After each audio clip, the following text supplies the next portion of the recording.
আসসালামু আলাইকুম প্রিয় চট্টগ্রাম বিশ্ববিদ্যালয়ের শিক্ষার্থীবৃন্দ, নিশ্চয়ই আপনারা প্রত্যেকেই আসন্ন 15ই অক্টোবরের চকসু নির্বাচনে নিজেদের ভোটাধিকার প্রয়োগের জন্য অত্যন্ত আগ্রহ করে অপেক্ষা করছেন। আপনারা নিশ্চয়ই অবগত আছেন, এই চট্টগ্রাম থেকেই কিন্তু শহীদ প্রেসিডেন্ট জিয়াউর রহমান বাংলাদেশের স্বাধীনতার ঘোষণা দিয়েছিলেন।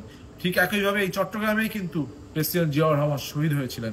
তাই আসন্ন চকসু নির্বাচনে আমি আপনাদের সকলের কাছে বাংলাদেশ জাতীয়তাবাদী ছাত্রদল সমর্থিত সাজ্জাদ সাফায়েত তৌফিক যে প্যানেল, সেই প্যানেলে ভোটার আপনাদের মূল্যবান ভোটটি প্রয়োগের জন্য অনুরোধ করছি, আপনাদের মূল্যবান ভোটটি কামনা করছি। ইনশাআল্লাহ যদি লক্ষ্য থাকে অটুট, বিশ্বাস হৃদয়ে, হবেই দেখা হবে বিজয়ে। এবং আপনারা প্রত্যেকেই অবগত আছেন, বাংলাদেশ জাতীয়তাবাদী ছাত্রদল কিন্তু এমন একটি ছাত্র সংগঠন, যেই ছাত্র সংগঠনটি শহীদ প্রেসিডেন্ট জিয়াউর রহমানের হাতে গড়া সংগঠন। আজকে আপনাদের কাছ থেকে এখানেই বিদায় নিচ্ছি। ইনশাআল্লাহ চট্টগ্রাম বিশ্ববিদ্যালয়ে সকলের সাথে দেখা হবে, প্যানের আড্ডা হবে। সকলকে ধন্যবাদ। আসসালামু আলাইকুম।